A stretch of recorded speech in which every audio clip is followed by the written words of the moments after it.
not joking. Now my guys, them know me.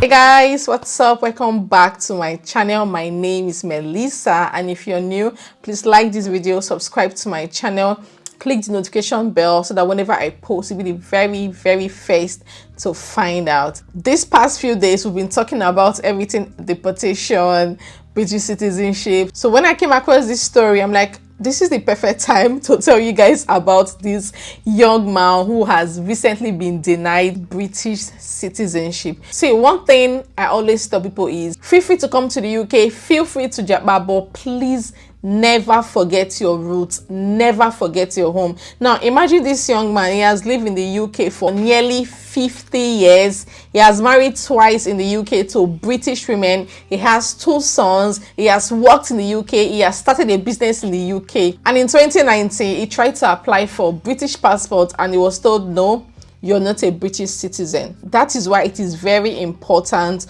to have it at the back of your mind that you're an African first before anything else. Talking about Japan, talking about not forgetting home, I want to quickly introduce you all to Transfergo. Let me tell you guys something. This is a period where lots of people are building houses, are investing in Africa, sending money home, and it is very crucial that you use the right means. It is very crucial that you get the best rate for your money, and that is why you should use Transfergo, and it is rated the best financial service on Trustpilot. Using Transfergo, you can easily send money from the UK to Nigeria, to Ghana, Cameroon, and so many other African countries. Can you beat that? And it is very easy to use, hassle-free. You can use it on your mobile, on your tab, on your laptop, whichever device that you choose to use, and your recipients will get their money within seconds. I used Transfergo this morning to send money home, and it was super easy. Now, for a limited period, you can send money free. Make sure to sign up and register using the link in my description box. Now guys, this is the UK. Who does not like that extra cash, that extra £10, extra £20 somewhere, extra £15? Who does not like free money? Now, using Transfergo, you can easily create your link after signing up and registering, and then you can share the links to your friends, your colleagues to sign up. If they sign up using your link and if they send over £100, you're going to get cool cash of £20. Who does not like wait, relax. Don't you like the sound of that? You're going to get free cool cash, comfortable in your home. Don't you like this business idea of Transfergo? If I were you right now, I will rush to my description box to sign up, register, and start sending money. Like I said, guys, Japan is a must, but please don't forget home, and that is why Transfergo is here to help you. Thank you so much, Transfergo, for sponsoring today's video. Moving forward, today's video is about a man who has lived in the UK since 1977. Guys, that's a long time ago. I wasn't even born. In fact, the people sitting on his decision right now were probably not even born at that time. He came to the UK in 1977 to study accounting.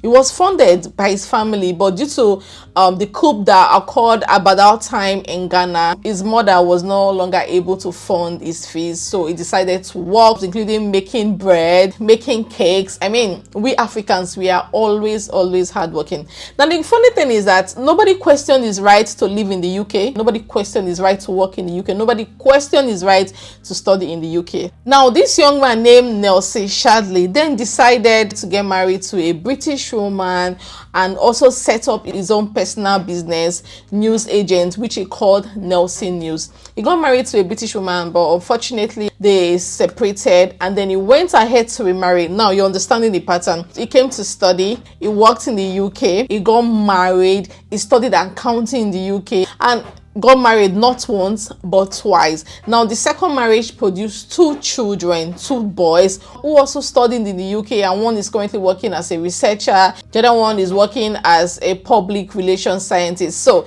he has lived in the UK, served in the UK. Clearly, while running his business, while working, he was paying tax, he got his certifications, he married, he produced children who are now even working hard, contributing to the system. So you can see that this family, they've contributed to the system. Again, in all you do, never forget home, because home will always be home. Now moving on, he got credit cards, he got lots of things on credit, he even got a mortgage. Nobody questioned his right to live and work in the UK. Nobody questioned his right to buy a home in the UK. In order for you to buy a home in the UK, you must fulfill a whole lot of requirements. For him to be able to achieve that, that means he was doing the right thing, wasn't he? Now, outside all this, in 2007, he was served an award for his bravery, having fought a criminal who was about attacking a woman using a baseball bat. So he performed a jury service and the police deemed it fit to, of course, give him an award. Now, this man has lived in the UK for nearly 50 years. He didn't deem me fit to go home. I mean, the UK is his home. He has married twice. He has established here. He has got a mortgage. He has a business established. So it did not really deem me fit to visit Ghana, to visit Africa, to visit home. But now in 2019, he lost his mother and wanted to visit home. I mean, so he could pay his mother his last respect. And he tried to apply for a passport for the first time after moving to the UK, but he was denied a passport.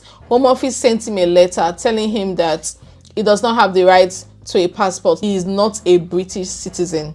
Wait, how? So there are lots of loopholes in this story, because what visa was he on all these years? Didn't he apply for a job that could give him a visa sponsorship at the time? He was married to British women twice. Wasn't he qualified to get a spousal visa, which could also lead him to settlement? What exactly was he doing all those years? What sponsorship was he on? And was he living in the UK illegally? So many questions left unanswered. I really want to know. There are so many loopholes that I can't seem to wrap my head around. Now, when he tried to apply for a British passport, Home Office told him that no, you came to the UK as a student. If you want to use that route, then you have to stay in the UK for extra 10 years. And that, of course, is not cheap. It will cost him a lot of money. That will cost him nearly 7,000 and a further 10,500 pounds to be able to use the NHS, because, I mean, he has to pay for IHS. So that's a whooping sum of 17,500, which he said, why? I've lived in the UK, I've served in the UK, I've paid my tax, I've married, I studied here, I have kids. Why am I not a British citizen? Why do I have to pay nearly 17,500 to be able to be a British citizen and wait till I am 84 years old, 10 more years, when I'll be turning 84 years old, to be able to get a British passport?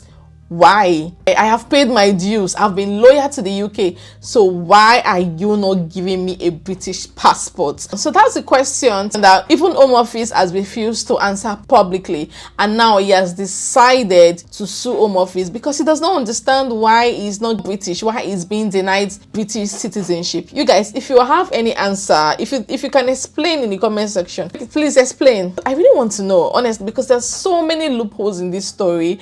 Now he has decided to raise a GoFundMe so people can raise money for him to be able to pay up his legal fees. Right now, he's taking Home Office to court. It's so funny.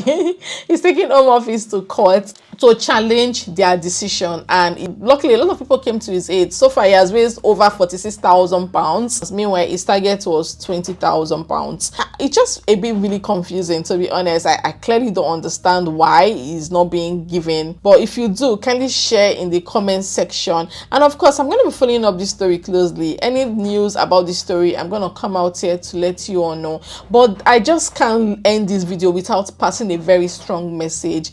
You guys, it is very important that we keep touch with home. Even though myself, I'm sounding like an hypocrite right now, because for the past 5 years I have not visited home. But people should not judge me. It's just not cheap going home, and a lot of things have just been happening. It's been from one stage to another, one stage to another. There has just never been that perfect time to go home. And so far I've brought my mom here twice, I've brought my mother-in-law. But no, I don't know. But yeah, we need to visit home, even if it's once in 3 years, once in 5 years. But we definitely really need to be visiting home more often. I'm talking to myself here, so I have to consider visiting home, because if it was someone that was patriotic, if it was someone that loved going home, going to his country, this would not have been happening now. He would have tackled this issue a long time ago, because probably maybe after 10 years living in the UK, he felt like, okay, I want to go home. He he would have applied for a British passport, and if it was denied at that time, he would have fought it out with them, not waiting till he's nearly like 74 years old to visit home. That's like almost 50 years later. 50 years is quite a long time. But yeah, let's just learn something from it. Number one, we need to always visit home. Very important. Secondly, I always say this: the UK can never be your first home, no matter how long you've lived here. Please always have it at the back of your mind that you're an African first before any other thing.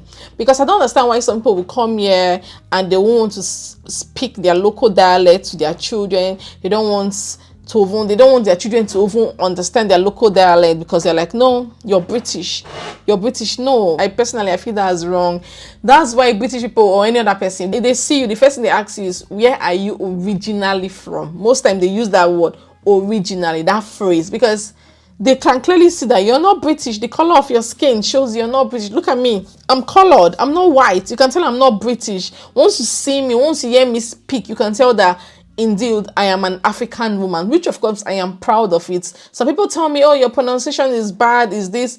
Sorry, English is not my first language. Where I come from a place and we have a language. Yes, over the time I learned how to speak English, but it is still not my first language. So you don't expect me to speak and talk like you people, or you don't expect me to try to speak like you people. No, this is how I speak. As long as my English is good and you can understand me, that's fine. Because as a matter of fact, there was a time I was struggling to understand British people. Even till now, there are some things they will say and I will still have to like think about it twice before I can grasp it. In all you do, never lose your identity. Let's just learn from this story. It is so important to touch base with home. Don't just feel like, oh, okay, this is where I am, no point. No, always visit home, because I feel like it wouldn't have been in this position if it was someone who loved visiting Ghana. Anyway, guys, let me know, of course, your thoughts about this video in the comment section, and I will see you all again. Bye, guys.